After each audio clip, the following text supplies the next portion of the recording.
सहनौ भवतु सहनौ भुनक्तु सह वीर्यं करवावहै तेजस्विनावधीतमस्तु मा विद्विषावहै ॐ शान्ति शान्ति शान्तिः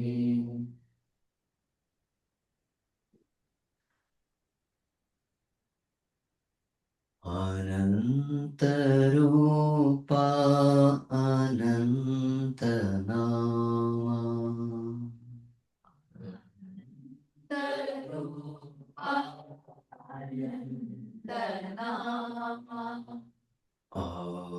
आदिमूला नारायण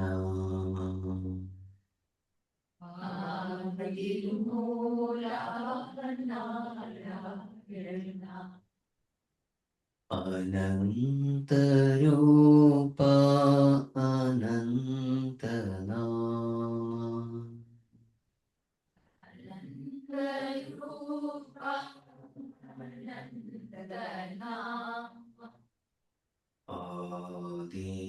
आदिमूला नारायण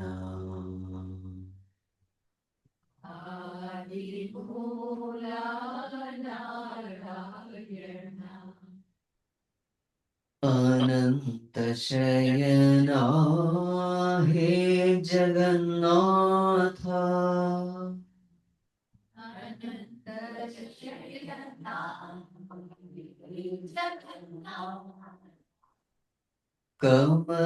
कमलनयना हे माधवा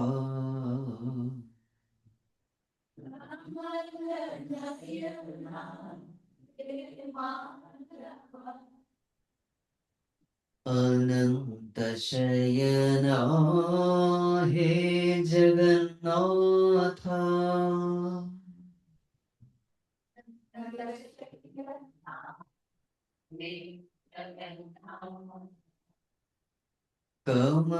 कमलनयना हे माधवा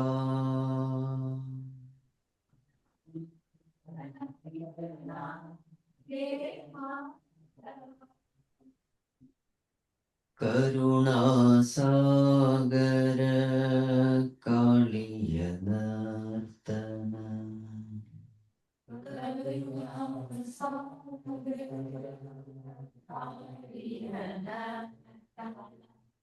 करुणासागर कालियनर्तन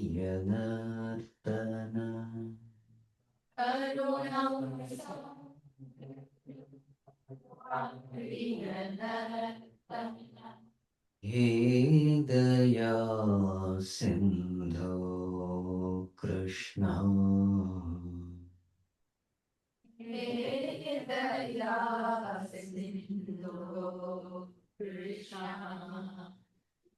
हे दया सिन्धो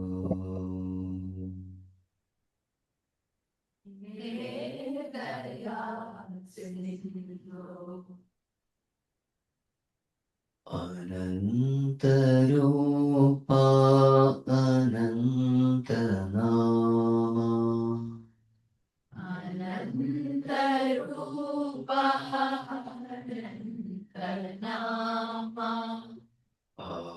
आदिमूला नारायण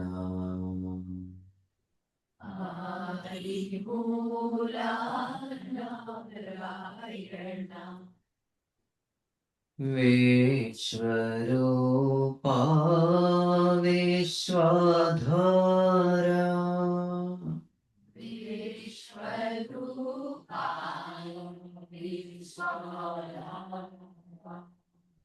विश्वेश्वर हे नारायण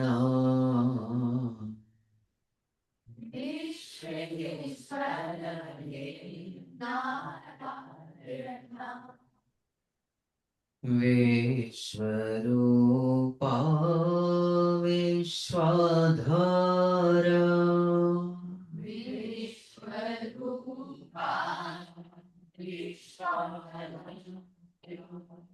विश्वेश्वर हे नारायण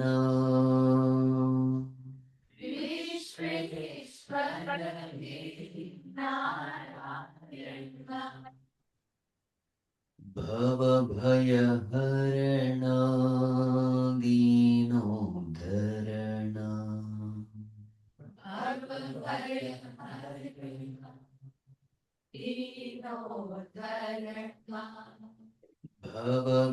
भवभयहरण दीनोद्धरण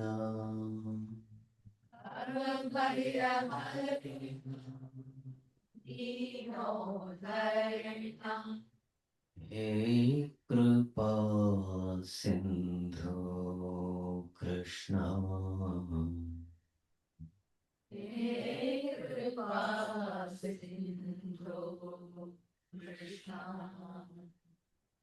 हे कृपा सिंधु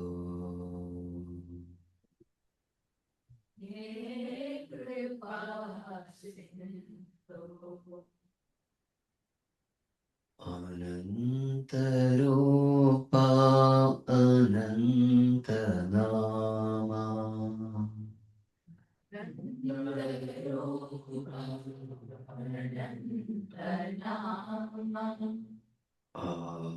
आदिमूला नारायण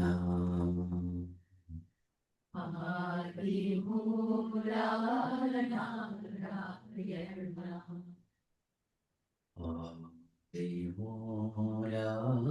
नारायण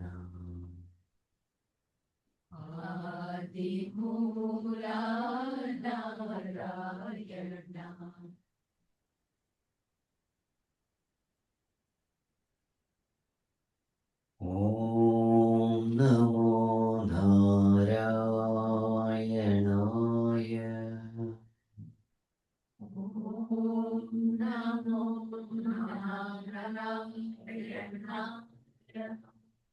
ॐ नमो नारायणाय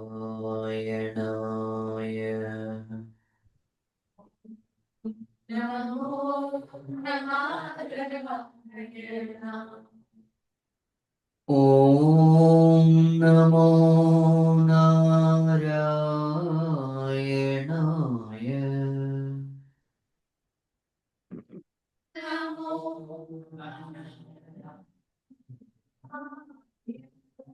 ॐ नमो नारायणाय नमो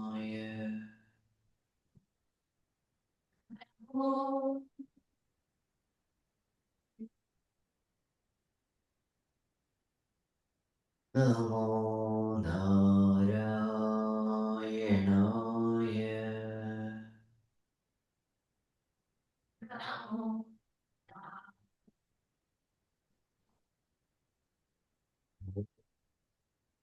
नमो नारायणाय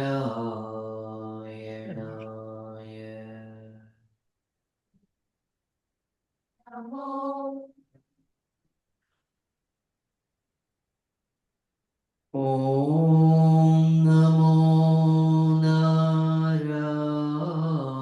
नारायणाय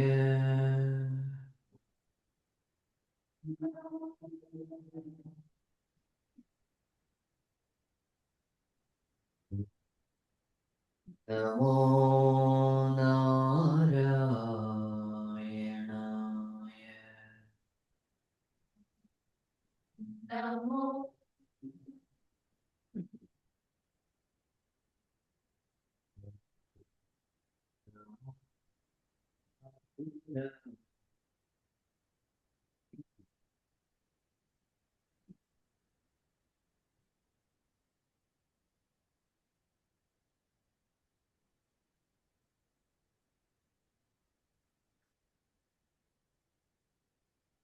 सदाशिवसमारम्भां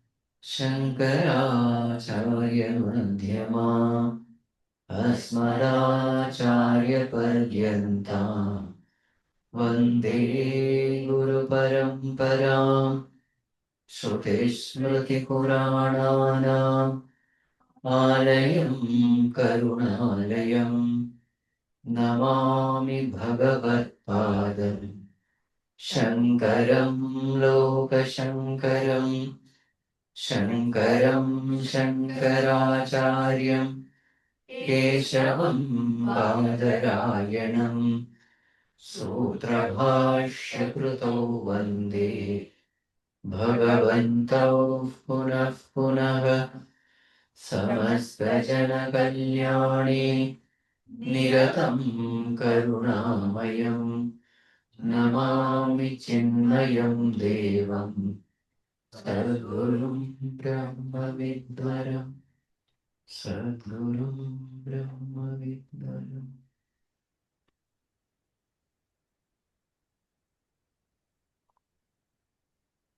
Let us chant the first four verses. That Om Shri Paramatmane Namaha अथ षष्ठोऽध्यायः ध्यानयोगः श्रीभगवानुवाच अनाश्रितः कर्मफलम् कार्यं कर्म करोति यः स सन्न्यासी च योगी च न निरग्निर्न चाक्रियः यं सन्न्यासमिति प्राहुः योगं तं विद्धि पाण्डव न ह्यसन्न्यस्तसङ्कल्पः योगी भवति कश्चन आरुरुक्षोर्मुनिर्योगम् कर्मकारणमुच्यते योगारूढस्य तस्यैव शमः कारणमुच्यते यदा हिनेन्द्रियार्थेषु न कर्मस्वनुषज्यते सर्वसङ्कल्पसन्न्यासी योगारूढस्तदोच्यते.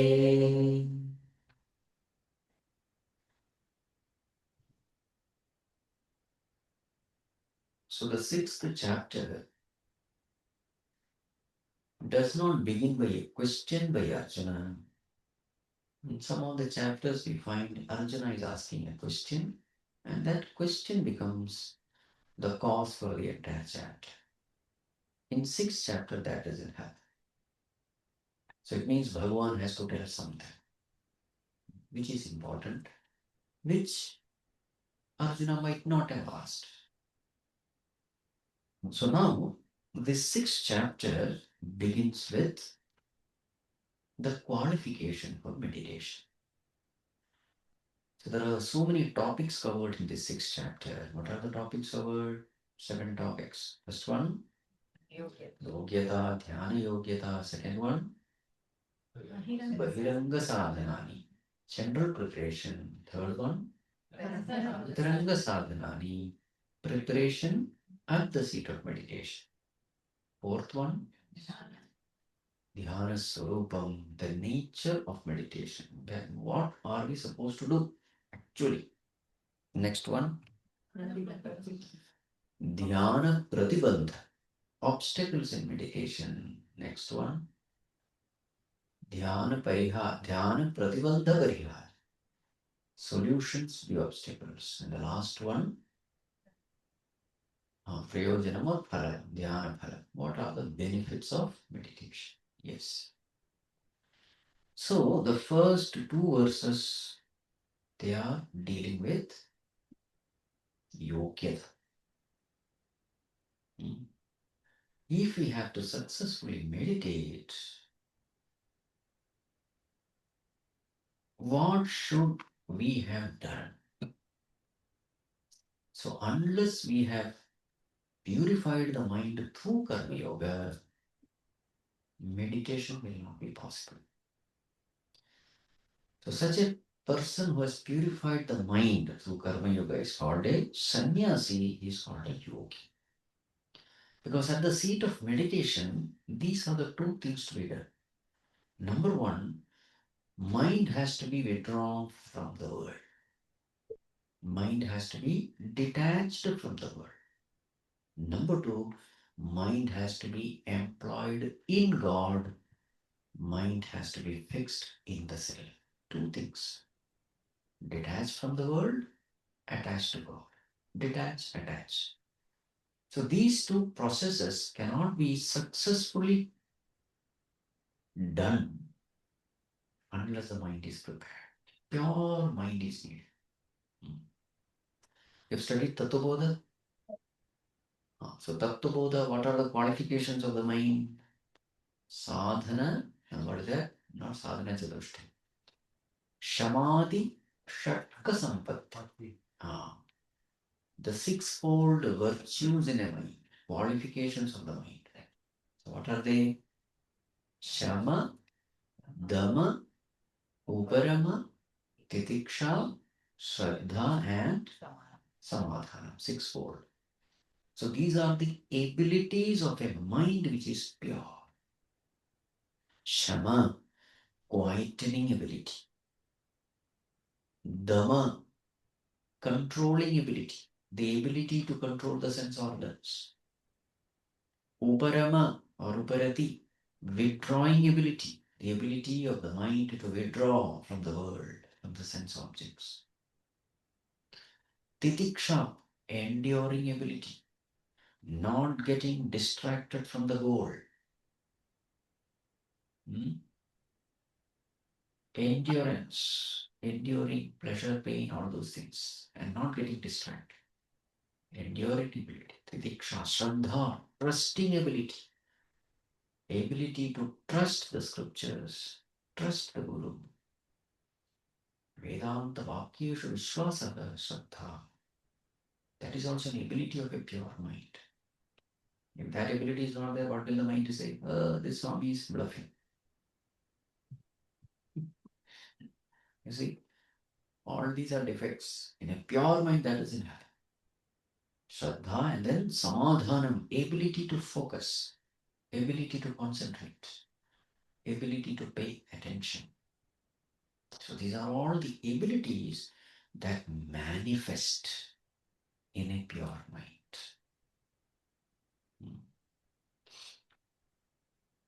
So how to develop such a pure mind? Living a life of Karma Yoga. This is where Karma Yoga comes into picture. People have a lot of wrong notions about Karma Yoga. Sometimes they think if you are a workaholic person, then they label him as a Karma Yogi. He's a great Karma Yogi. What does he do? 24/7 he is busy. Just because you are busy, you don't become a Karma Yogi. You are a Karmi, that's all. Workaholic. You can't sit quietly, therefore you are working. Just because you are working lot, working hard, you don't become a Karma Yogi. Just because you are doing selfless activity, you don't become a Karma Yogi. Lot of seva I am doing, therefore I am a Karma Yogi. No. Because even the seva can be done with a lot of ego. There's a superiority complex feeling. I'm great. Why? Because I'm doing seva. See, so many people have benefited because of my sacrifice. My seva. You don't become a Karma Yogi just because you're doing seva. What is a necessary condition to become a Karma Yogi? Even when you are doing seva, you have this understanding that Bhagavan, I am only an instrument, you are the doer. So even that seva is done egolessly.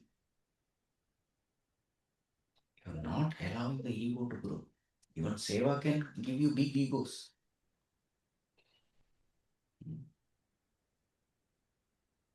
Seva must make us more and more humble. So what are the four principles of Karma Yoga? First one, Kartavya Nirvanam. Second one, Samyak Acharanam. Third one, Ishvara Arpana Buddhi. Fourth one, Ishvara Prasada. First one, Kartavya Nirvana, performance of duties. Second one, doing it as best as you can, Samyak Acharana. Third one, Ishvara Arpana Buddhi, doing it as a worship of God. And fourth one, receiving the result as prasad from the Lord. These are the four main principles. So when we are performing action as a worship of Lord, by the way, why should we worship God? We should worship God because everything has come from God alone. Life has come from Him. Abilities and talents have come from Him. In fact, the inspiration also comes from Him. That's the most important thing. If inspiration is not there, everything else may be there, but if inspiration is not there, you can't do anything, isn't it? So I must identify that inspiration also as Bhagavan's. Inspiration also coming from the source, divine source. In Sundarkand, when Hanumanji goes for in the search of Sita Mata, Hanumanji says, I am sure this mission is going to be accomplished because I can find an inexhaustible source of inspiration which is emerging in me. He doesn't say that I am inspired.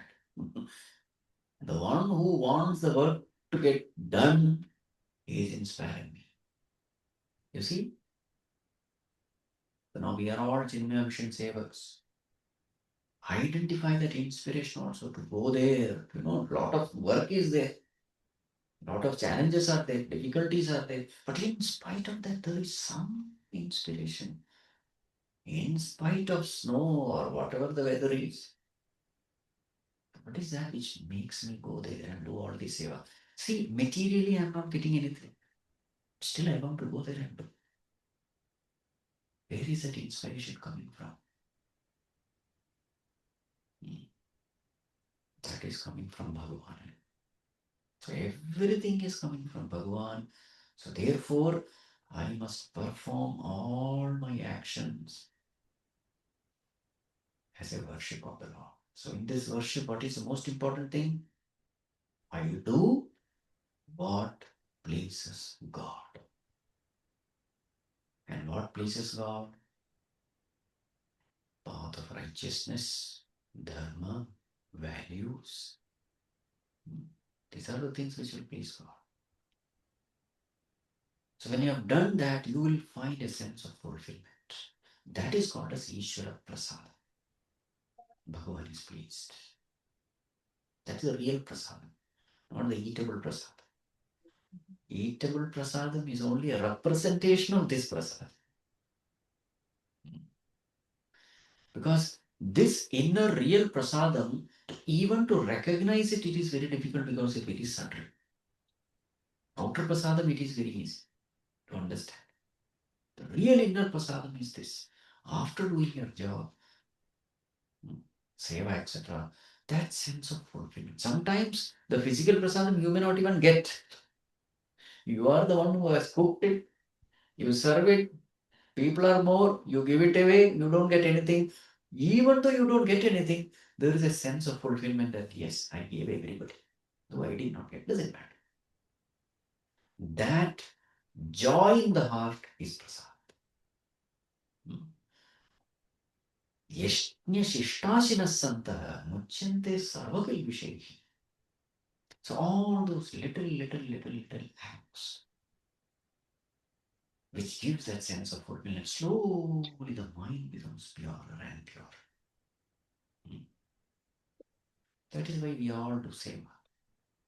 Purity of mind is the greatest attainment in life. Purpose of action is only for purification. So that's why Viveka Chodamani said, Chittasya shuddhaye karma, natu vastu upalabdhaye. What is the purpose of action? Not to get something. Chittasya shuddhaye karma. If actions are done in order to purify the mind, then action has done its purpose. With this goal, a Karma Yogi functions in the world. Now, if you compare a Karmi and a Karma Yogi, there's a huge difference. A Karmi works for the material results. A Karma Yogi works for pleasing God. So does it mean that a Karma Yogi doesn't get material results? No, he gets much more than a Karmi. Why? Because while performing action, a Karma Yogi is performing it with a quiet mind, peaceful mind, because there is no tension, worry, anxiety regarding the results. Naturally, the mind is quiet. With a quiet, peaceful mind, whatever you do, it will be your best. With a disturbed mind, whatever you do, it will be your worst. How worse? To the extent mind is disturbed, to that extent worse. To the extent your mind is peaceful, the action emerging from you will be the best. So, naturally, when the quality of action is of very high order, what will be the results? The results also will be very good. Material results. So, see the benefits of a Karma Yogi. While performing action, he is peaceful. After getting results, he is peaceful. Why is he peaceful? Bhagavan, it is your prasad. No complaining, no grumbling. While performing action, peaceful. After getting results, peaceful. Throughout the day, his mind is at peace. What about material results? Best results. What about a karmi? While performing action, tends to worried, anxious, stressed. After getting results, either in a complaining mode or a hyper excitement mode. Party is there in both ways. Drinking to drown away the sorrow or drinking to celebrate. In both ways, drinking is common. You see? So, quality of work is also inferior. Naturally, result also will be inferior. You see, Karma Yogi, peaceful while performing action, after getting results, best result, and in the process, vasanas are getting exhausted. Spiritually also is improving, evolving. You see the benefits? So many benefits. Anashritah karma phalam karyam karma karmatiya. So the mind becomes pure. He is doing it as a worship of the Lord. And how does he win over his likes and dislikes? Now he is performing action not for the result, he is performing action to please the Lord, to make his creator happy. So many times, in fact, most of the time, you will have to do something which you don't like. Or that which you like, you cannot do it because God doesn't like it. So then what happens? There's a struggle. There's an internal struggle. My addictions say, do it. But my value system says, no, I should not do it. Because after doing it, there is an intense guilt. The joy of indulgence is much less compared to the pain of guilt.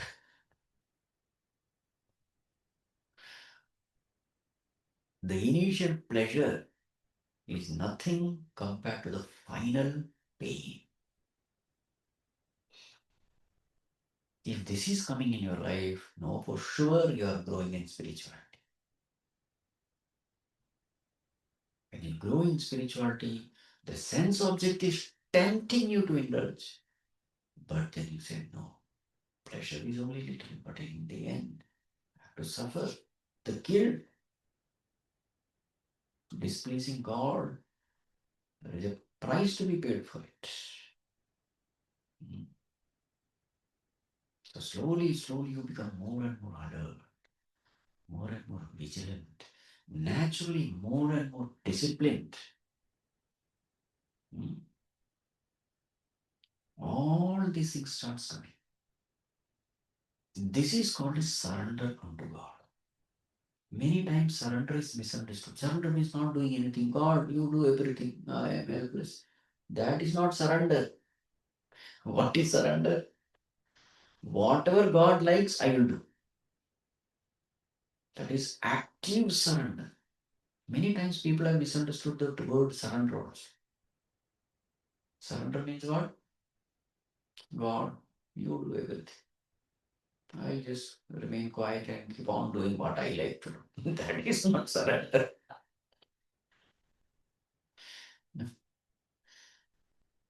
Once you know something is right, just doing it. So there is an immense amount of struggle at that time. I know something is right, but I don't like doing it. The struggle. In the struggle, the spiritual muscles are developed. There is something called spiritual muscle. Just like we have physical muscle. How do you develop physical muscle? Not by lying down in gym. Take a bed, take a pillow there and lie down. Where did you go? I went to gym. Oh, 1 hour you went to gym. Yes. What did you do there? Slept and came back. So this world is also a gymnasium, spiritual gymnasium. So in this gymnasium, spiritual muscles are developed by living according to your convictions. If I have understood something to be right, I will just do it. And if there is something wrong, I will not do it. Struggle is involved, no doubt about it. But no pain, no gain. That is strict law. Whether it is physical world, whether it is spiritual world. For every spiritual evolution, there is a price to be paid. And this is the price.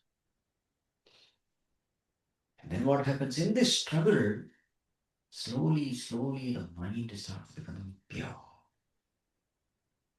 And in that pure mind, we experience the presence of the divine.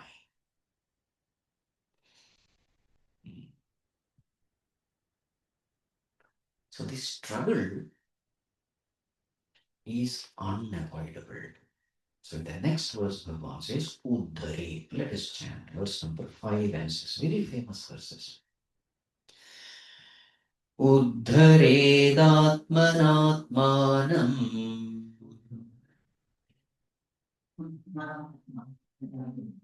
Nātmānamavasādayet Ātmaiva ह्यात्मनो बन्धुः Atmaiva ह्यात्मनो बन्धुः Atmaiva ripuratmanah Atmaiva ripuratmanah Uddharedātmanātmānam Nātmānamavasādayet Atmaiva ह्यात्मनो बन्धुः Atmaiva ripuratmanah Bandhuratmatmanastasya Bandhuratmanastasya Yenatmaivatmana jitah Atmanajitah Anatmanastu shatrutve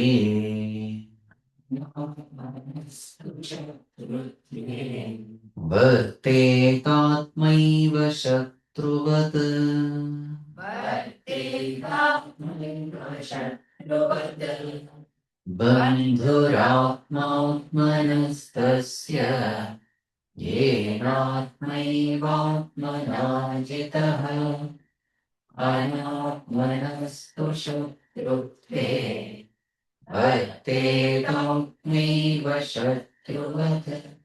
Yes.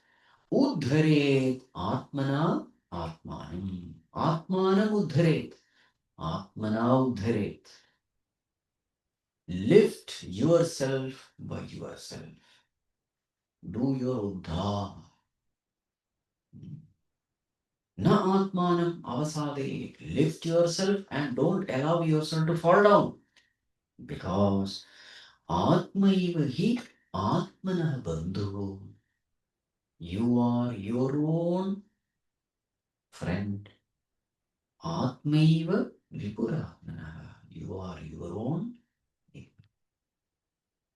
Who is your best friend? You yourself. Who is your worst enemy? You yourself. Very important. Let us not blame anybody in this world. Because of others, I could not come out. No. You alone, you are your obstacle. Best friend and worst enemy. It is our own mind. So here, we have to discuss the concept of mind and intellect. So we have two faculties in us. What are the two faculties? Intellect and mind. So what does the intellect do? Intellect tells us what is right and what is wrong. Intellect makes decision based on right and wrong. What about mind? Mind makes decision based on likes and dislikes.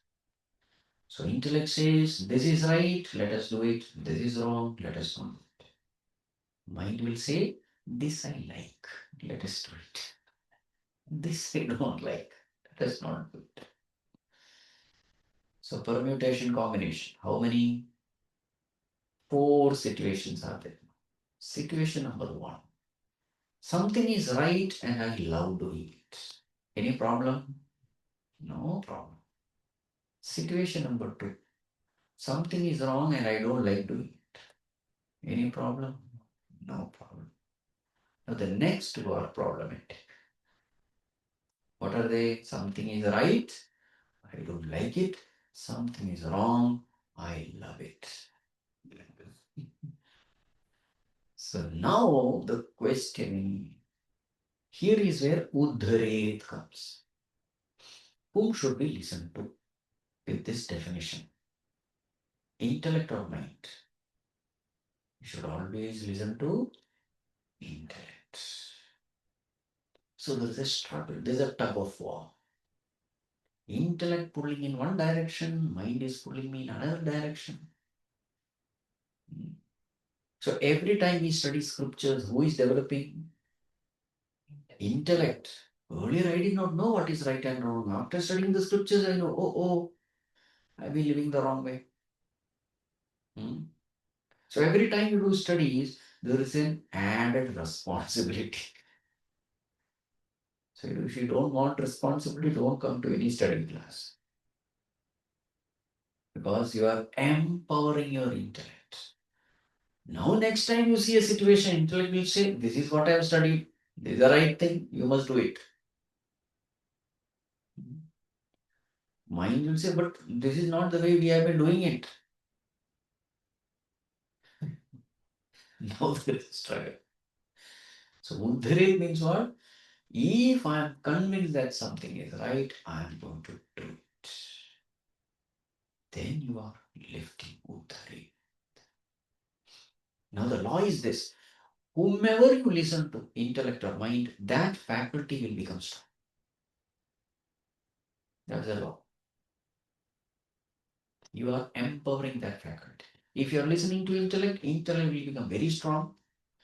But if you ignore intellect, intellect will become weak and mind will become strong. That's the meaning. Na atmanam avasadhet. Don't allow yourself to fall.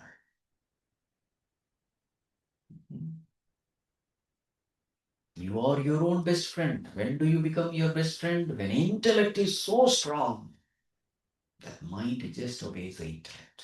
Then that mind becomes your best friend. It just obeys the intellect.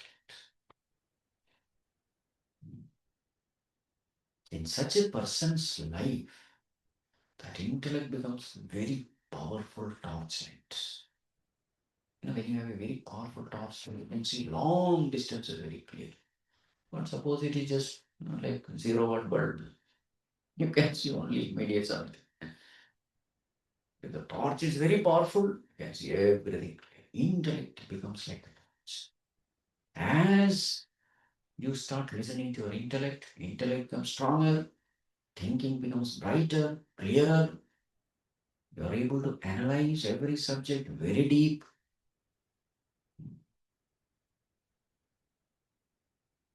Provided we live our life based on intellect. On the other hand, I will do what I like to do. A life of likes and dislikes. Then what will happen? Intellect becomes weak. In fact, the danger is a time comes when you start justifying whatever you like. Intellect says, this is right because I like it. No, that is dangerous. You see, Dhritarashtra is the best example. I like my son, so whatever the son does, it is right.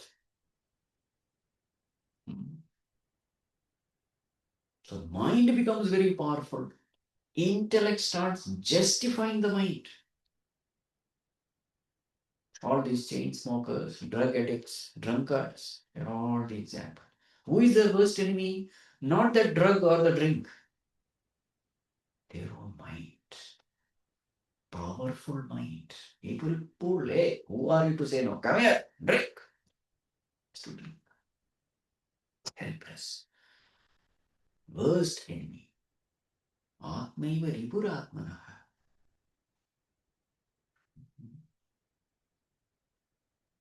All addictions are nothing but giving a free hand to the mind. So, this is the way we have to live. These are all dhyana yogyata part. How should we live our life? Our life should be lived based on scripture. So every time I'm empowering the intellect, I'm purifying the mind. Every time I'm puncturing the ego, remember, mind would love to pamper the ego. Actions can be done to pamper the ego also.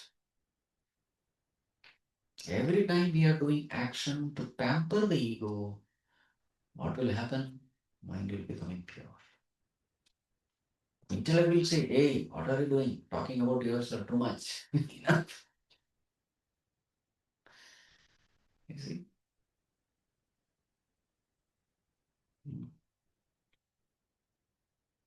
Ahamapetakam nijavibhanakam mahadidam tapo ravanavaliyo. Greatest tapas, aham apetakam. Efface the ego.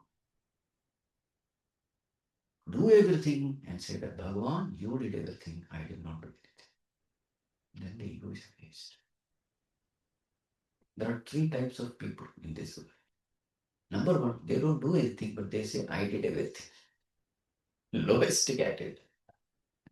Tamasic people. Second category of people, they do and they say that I did it. That is Rajasic people. The best, the most evolved, Sattvic people. What do? They do everything, but they are backstage. Nobody knows. Everything is happening because of them, but they are silent. Even when they are asked, hey, you are the doing. No, no. It's all done by God's grace. Such people alone deserve liberation.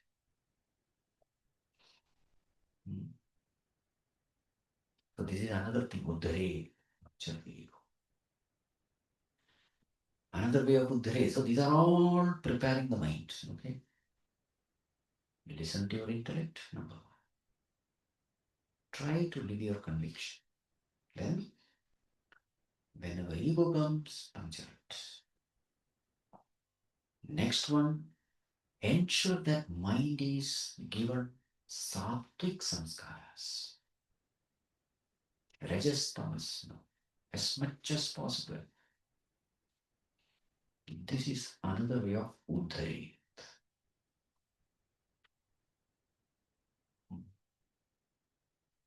Another way is replacing the negative thoughts with positive thoughts. Every time negative thought comes, or wrong thinking comes, replace the wrong thinking with the right thinking. This is also Uddhari. So what are the 5-point techniques? Observe, detect, eliminate, substitute, strengthen. Observe the mind. Detect the negative thoughts. Eliminate those negative, erroneous thoughts. Replace it by right thinking, positive thoughts, and strengthen those positive thoughts. Over a period of time, this positive thinking, right thinking should become a habit. These are all coming under Uddhari. How do I know thinking is wrong? It disturbs the mind. Simple. Wrong thinking will definitely disturb the mind. Right thinking quietens the mind, gives you peace. So in any situation, I must entertain right thinking, and that right thinking must be implemented through speech and action. That is not a right living. Whatever is the right thinking, speech must express that right thinking. Wrong thinking must not be expressed through speech and action. It should be filtered out. Just like while making tea. What do? You filter out the tea potty. Tea powder is not needed, only tea is needed. In the same way, in the mind, all kinds of thoughts will be there. Good, bad, selfish, selfless. Filtering must be there. There should be filter. Only the good ones are allowed to express through speech, through action. All this comes under Uddhari.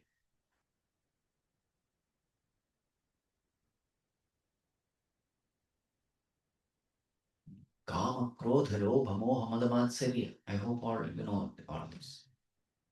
Kama, lust, Krodha, anger, Lobha, greed, Moha, infatuation, Mada, arrogance, Matsarya, jealousy.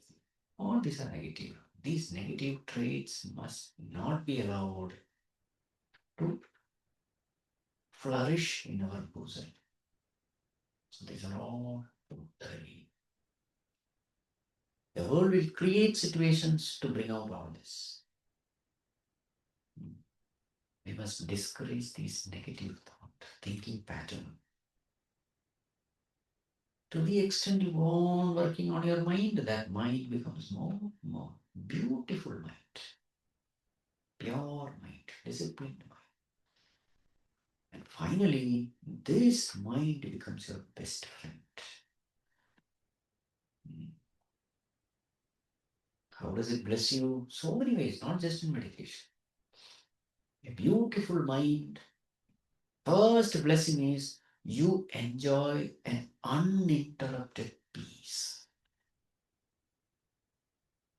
You see, actually, the one thing which we directly enjoy, constantly enjoy, intimately enjoy is peace of mind. It's or no. Wealth, you don't intimately enjoy. But peace of mind, you really enjoy. We are all living in our mind only, not in the world. The external environment may be wonderful. You are living in a palatial building, ocean shore, so many people to serve you, so many servants, posh vehicle. But if the mind is disturbed, then are you in hell or heaven? If the mind is disturbed, whatever the external environment may be, you are in hell only. Tension, worry, anxiety. Whereas you may be living in a very small hut, but the mind is absolutely peaceful. You are in heaven. Because what you truly enjoy is not the outer world. What you truly enjoy is the state of your mind. It's a very subtle truth. Gross people think we are enjoying the outer world. It is not. But truly enjoying that state of mind. So therefore, actually we are living in our mind only, in our thoughts. If the thoughts are good, you are in heaven. If the thoughts are terrible, fine.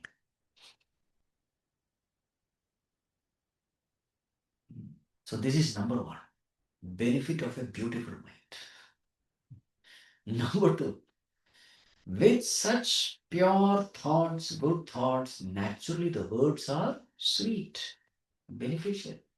And you see, 99% of our interaction with the world is through speech, not through material transaction. It is through speech only, how we talk, what we talk.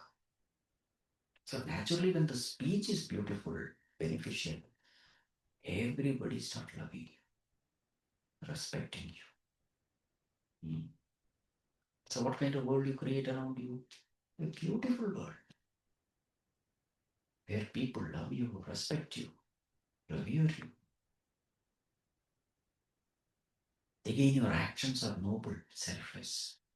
So in this process, you create a beautiful world around you. These are all the benefits of a beautiful mind. Clear thinking, peace of mind, attracting yourself a conducive divine environment. It's all the blessing of the mind only. And having a personality which is very sweet, cheerful personality, dynamic personality. It's all the mind only, what else? And in the end, after death also, what comes with you? Wealth and all you have to leave, but this mind will come with you. Sukshma Sharira, subtle body, it will come with you. So after death also, what will be state?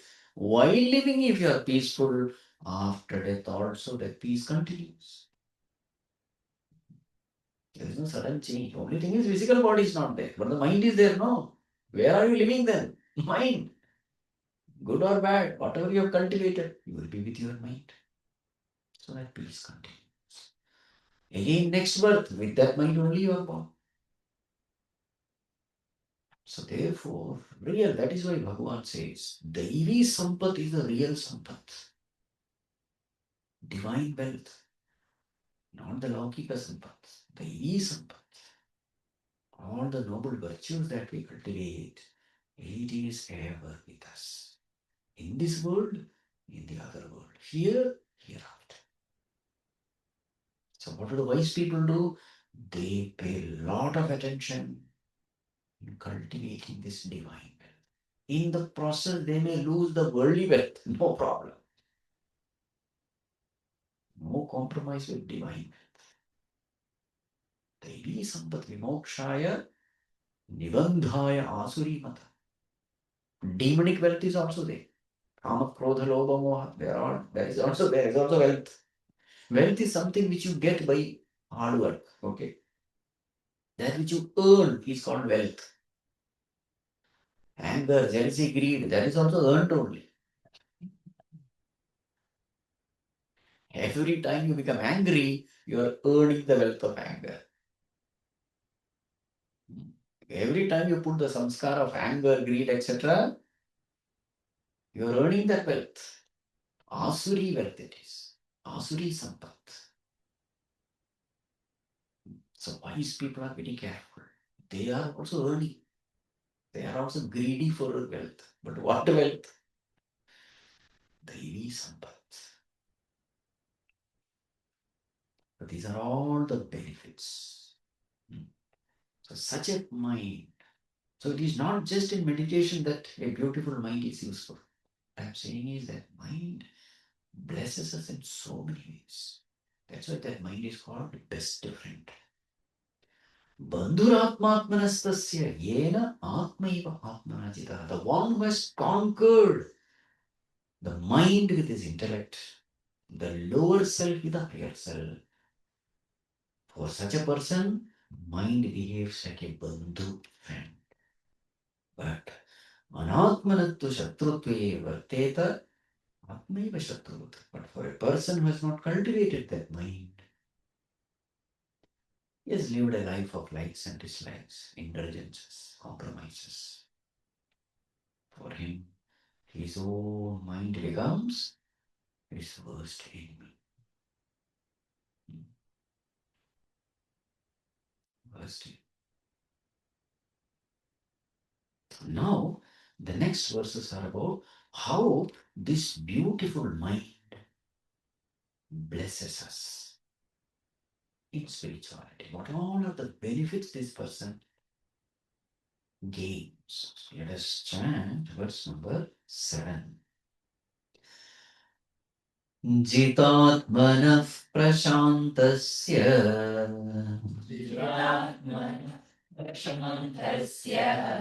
परमात्मा समाहितः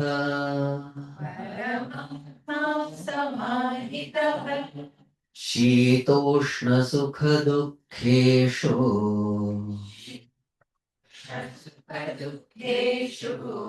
तथा मानापमानयोः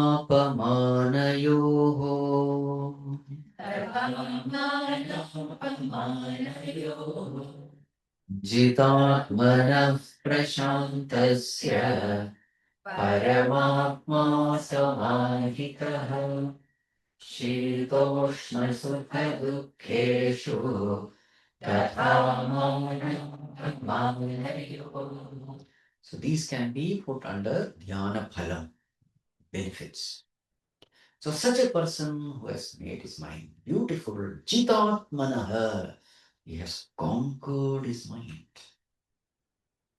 Prashantasya. Now what is the state of his mind? Not disturbed, but very peaceful, very quiet. Amidst everything, Shita, Ushna, Sukha, Dukha, Mana, Apamana. So this is one of the measuring rod of spiritual evolution. How quiet your mind is. Not when challenges are not there. When there is no challenge, everybody's mind is quiet.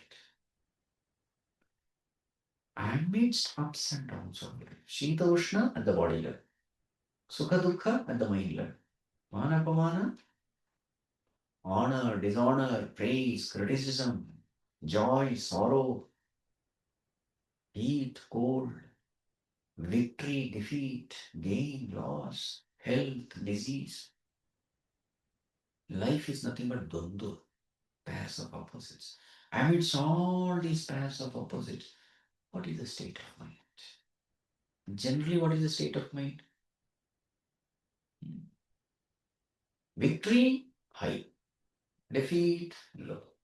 So it is tossed up and down by the pairs of opposites. So that's why such a person is called a samsari.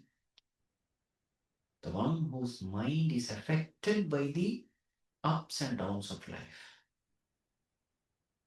And that person is called a samsari. Affected by samsara. The one who is affected by samsara is called a samsari. Now here in this case, so one of the definition of yoga is samatvam yoga uchyate. What is yoga? Yoga is defined as equanimity of mind. Equanimity of mind is yoga. So these definitions are very important because people generally think supernatural power is yoga.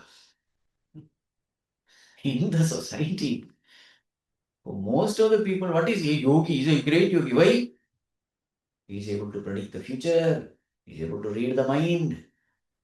Something which we can't do, he must do. Then he is a yogi. But See the definition according to Bhagavad Gita. What is yoga? Nowhere in Bhagavad Gita supernatural powers are mentioned. Nowhere. It is just simple, down to earth living. You see? Who is a true yogi? You cannot make out. Because true yoga is very, very subjective. For example, a person is disturbed or not. How will you know? You will never know. Only that person knows.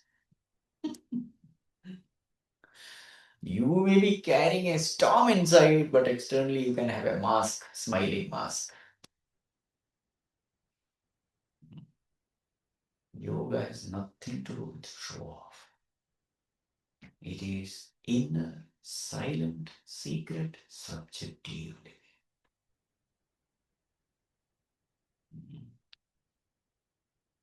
Amidst ups and downs of life, how quiet your mind is. Prashant. See, here in spirituality, Bhagavan never tells Arjuna, Arjuna, you become spiritual and you will be successful all the time.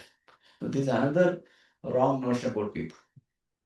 If you are spiritual, then you should be always successful, always winning. No, this is life. There will be a time when you will be dishonored, criticized. All the ups and downs you will also go through. But what is the difference? The difference is earlier, before coming to spirituality, my mind used to get tossed up and down. Now, after practicing spirituality, my mind really doesn't care about what happens outside. There is a shock absorber. Yes. Yoga gives you a perfect shock absorber. So what happens when you're traveling in a car with good shock absorbers? You're not improving the road. Road will have potholes. It will have humps. But then inside the car, you don't feel it. Because there's a shock absorber which will absorb the shock. So in the same way, there is a mind which absorbs the shock from the world and it doesn't allow me to suffer the shock. Such a beautiful mind, a defense system yoga creates. Shocks will keep coming, but this yoga empowers the mind from preventing the shocks of the world to reach me. This is what it does.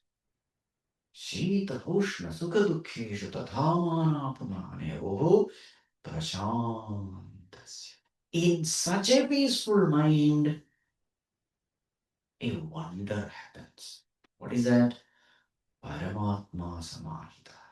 In such a peaceful mind, you come to recognize the Supreme Law, Paramatma. Lord was ever there. He is ever there. Bhagavan is ever there, residing in our heart. Hriddeshe Arjuna Tishtati. Ishvara Sarvabhutanam Hriddeshe Arjuna Tishtati. Arjuna, Bhagavan is there in the hearts of everyone. If Bhagavan is there in the hearts of everyone, why is it that I am not experiencing it? Necessary condition to experience is prashanta. Your mind has to be quiet, peaceful. Satsangatve nisangat. Nisangatve nirmohatvam. Nirmohatve nischalatatvam. There is a truth ever shining. But the necessary condition to experience that presence, that divine presence, is a quiet mind. This person has attained that quiet mind, and in that quiet mind, he experiences Bhagavan, the Lord.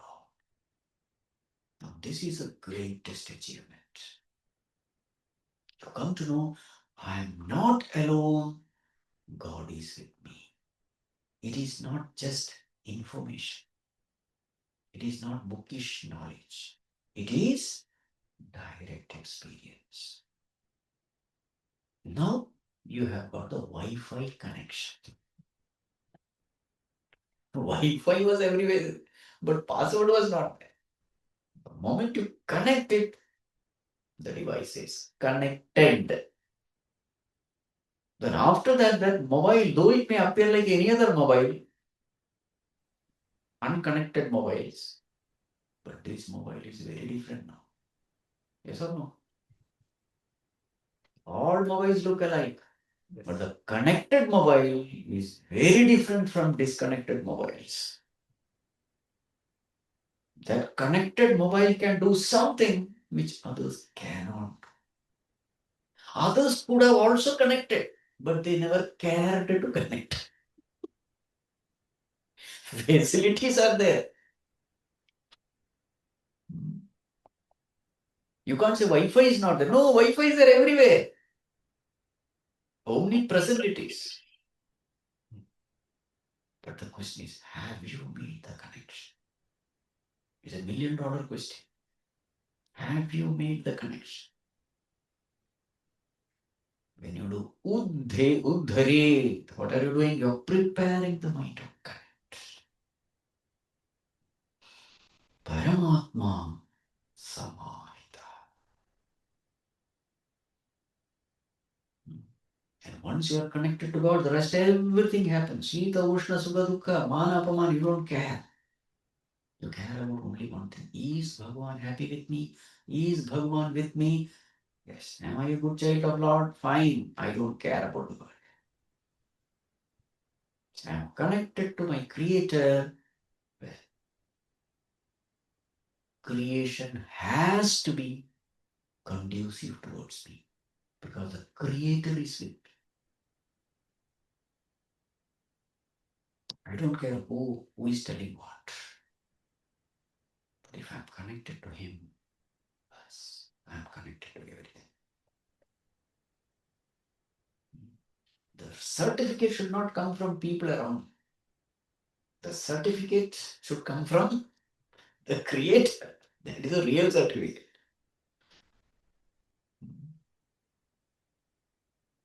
Mahatma Samahita. The rest, everything is an expression of this divine experience. Let us chant verse number 8.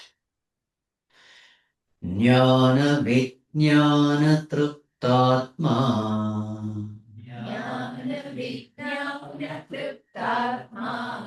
Kutastho Vijitendriyah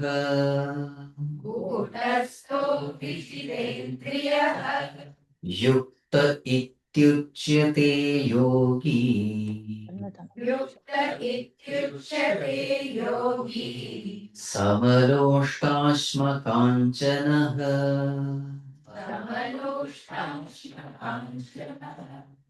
ज्ञानविज्ञानतृप्तात्मा कूटस्थो विजितेन्द्रियः युक्त इत्युच्यते योगी समलोष्टाश्म काञ्चनः ज्ञानविज्ञानतृप्तात्मा. The moment you are connected to God, whatever you need to know, you know it. There are so many things which are not necessary to know.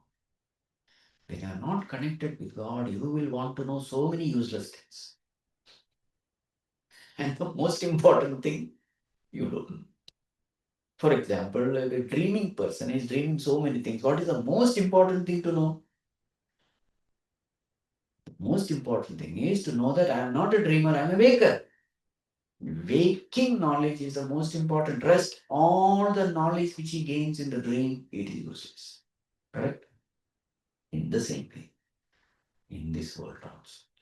The moment you are connected to God, He will tell you what need to be known. Don't waste your time knowing so many unwanted things. So, what are the things to be known? There are 6 topics. Number 1, Jiva Vichara. Who am I?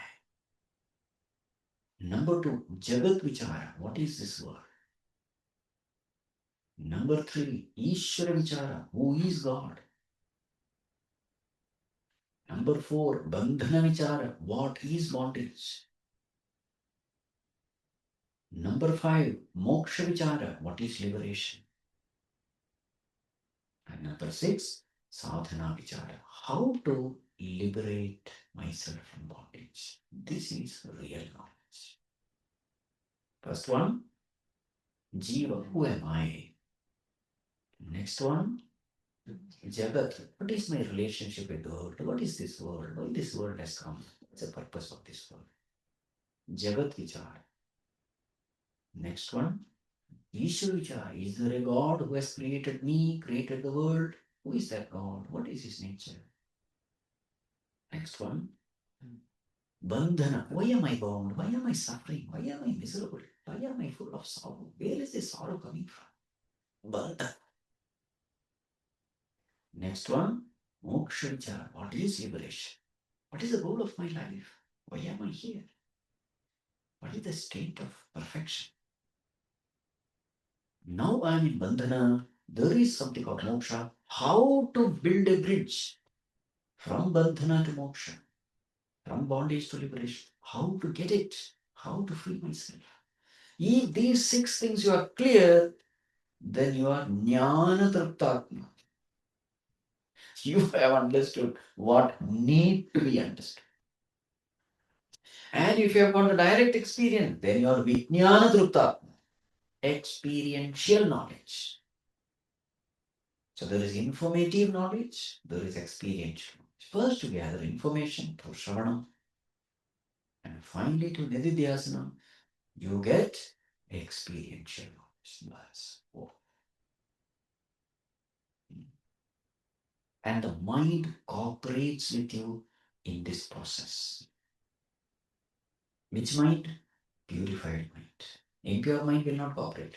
Impure mind will show you something else. Hey, what are you doing? There, world, full of glitz and glamour. That is what has to be chased. It should misguide you. What are you sitting and looking inside? There is nothing inside. Outside. Go. Run. Chase your dreams. Go on dreaming and go on chasing. Completely deluded. Andhena niyamanaya thanda. And you will find such gurus also, which will take you out. Material gurus, worldly gurus. You see, you are carrying a treasure inside, but then you don't know that there is a treasure. You think treasure is outside. Lifetimes are wasted, not life. Hundreds and thousands of births. Punarapi jananam, punarapi maranam, punarapi janani jatareshan. On and on, on and on, on and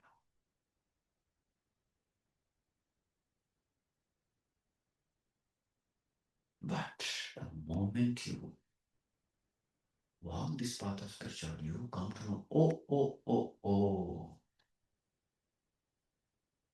the path itself is wrong. I'm going out.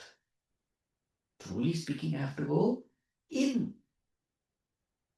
Paranchi khani vyatranat swayambhu tasmat param pashyate na antar.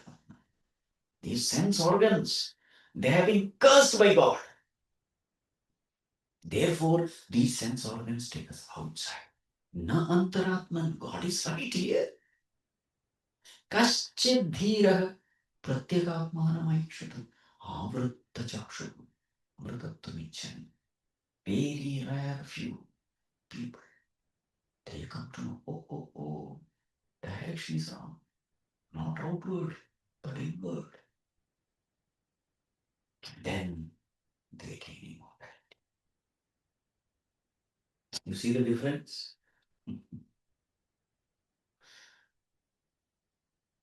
So, jnana vijnana triptatma, next term, kutastaha. He comes to know something in him which is like kuta. Kuta means anvil. Anvil means what? You see that blacksmith, he makes that iron red hot, keeps it on the anvil and beats to shape. So that iron thing changes shape. But what about the anvil? All these metal things, they come and go, get changed, go, but the anvil is the same. In the same way, there is an anvil in us which doesn't change.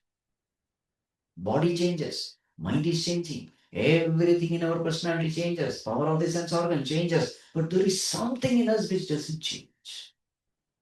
But in whose presence all the changes happen. This person experiences the changeless substratum in him, which is nothing but Paramatma. There is something in me which is imperishable, which is just there. Eternally. From the beginningless past it was there. I never paid attention. And therefore I never got it. And now his attention goes there and he finds, oh my God, this is me. Oh, Tasta.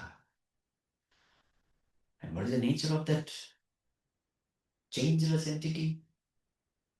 Sat, Chit, Anand, blissful self. His attention, that pure mind is able to turn within. And when that attention of the mind goes there, it experiences infinite bliss. Not only infinite bliss, but also existence. He understands that there is something in me which doesn't die. I thought few years and I'm finished. But there is something which doesn't die even when the body dies. So now the expression of this is the other terms. Vijitendriya. Now the indriyas are under control. Why? Mind was hunting for happiness. It got happiness right here itself. Now will that mind go out? No. All the outward happiness is only duplicate, illusory pleasures with full of defects. Whereas this one is original. So then what happens to Indriyas? Silent. It doesn't go out now. Because it has found what it wanted. Vijitendriya samalostasma kanchana. Now the outer worldly wealth has no much significance. Loshta, clod of mud. Ashma, piece of stone. It can be diamond also. Kanchana, gold. Samam, meaningless. All are equal. Because he found the real treasure. Why is money very important for us? Money is very important because it can give us material comfort. Also, it can give respect in the society. A rich person is respected. You can purchase love, respect, material comforts, everything with this money, even though it is superficial. That is why wealth is not so much of importance. But now you get the real stuff. That is when you truly understand that real wealth is this, not the outer. The outer wealth has so many defects also. If you're rich, then all the robbers will eye your bungalow. A lot of problems come with money. People don't think, isn't it? You will win false friends and real enemies. Again, when a lot of money is there, you tend to become addicted to sense pleasures because you can afford. All the bad habits also start coming, drinking and this. Well, there's so many dangers. And the worst thing is, you tend to become arrogant.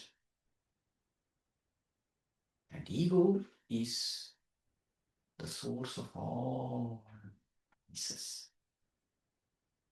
Somewhere I feel I'm superior to others, smart, intelligent, capable, successful. Well, there's so many problems. But anyway, this wealth, the real wealth, every other wealth becomes insignificant. Sama Loshta Ashmakachana. Now, when your attention goes to this divine entity in you, what happens to your vision of life? That is being described here. Now, the next verse is also beautiful. Verse number 9. Suhran mitraryudasena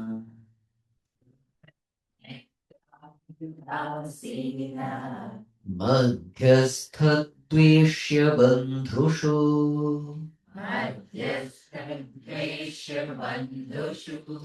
sadhushvapi cha papeshu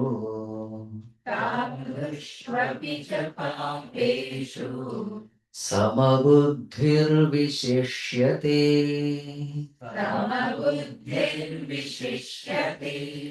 सुहृन्मित्रार्युदासीन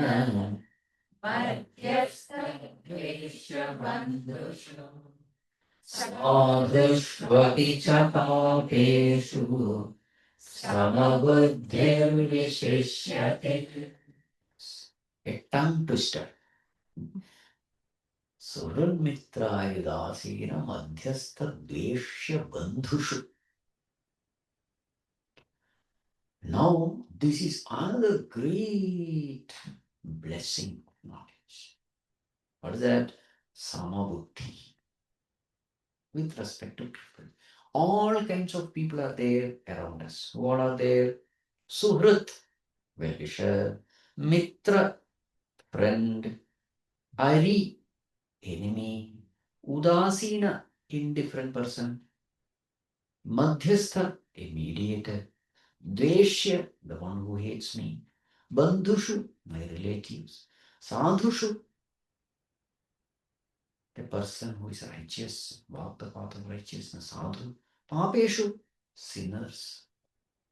All are there in the society. I am surrounded by all of them. But a person who has this knowledge, what is his attitude? Samabuddhi, vision of oneness. Vision of oneness. Generally, what is our vision? People who love me, I also love them. Do good to me, I love them. Do bad to me, I hate them. Dislike them. Correct?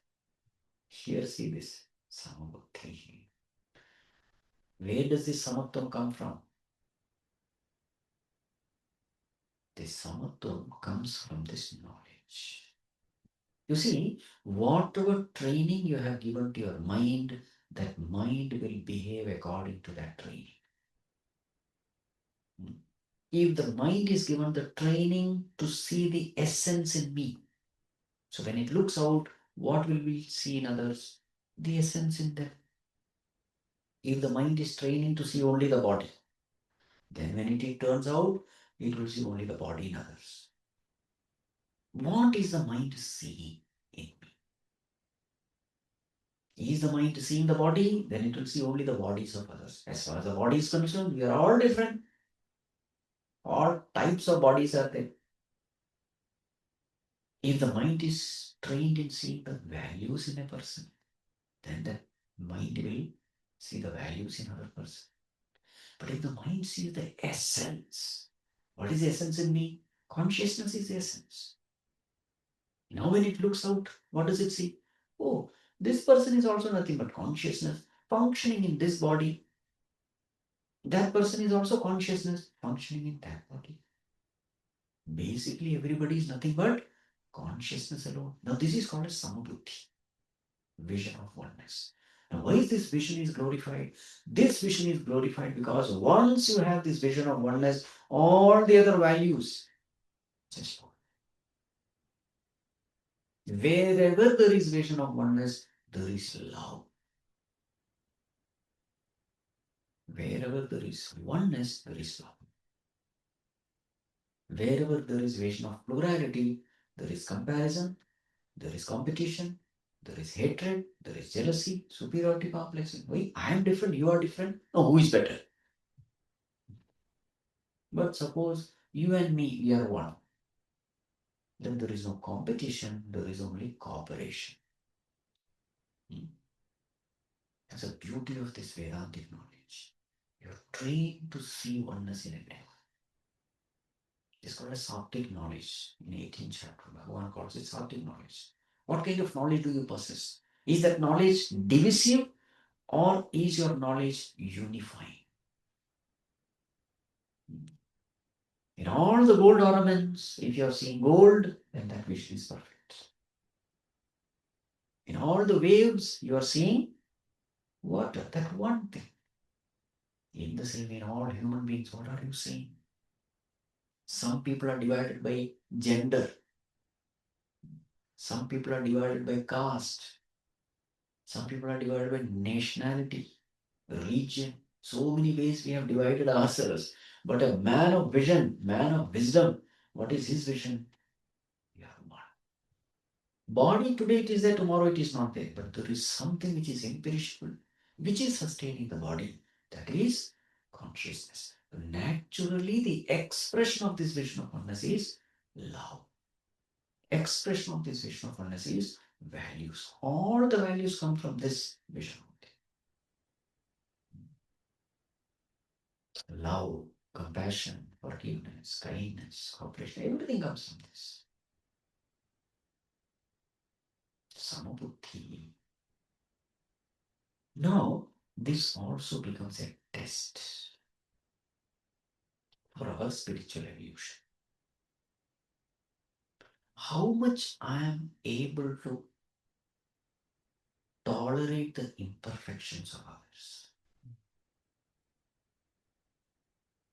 How much I am able to forgive others for their extremities, imperfections. And God has put somebody or the other in our life who will irritate us, whom we will dislike, who will pinprick us. Everybody, somebody or the other will be. And that person will not go away from your life. Others will come and go. This person will be there. It can be some in-laws, maybe. And they will be staying in your house only. Lot of interaction will happen with that person. The cosmic intelligence has designed in such a way that you two people should be there together all the time. Sharing so many things. Interacting too much. So all these spiritual seeker must consider it as a means for purification.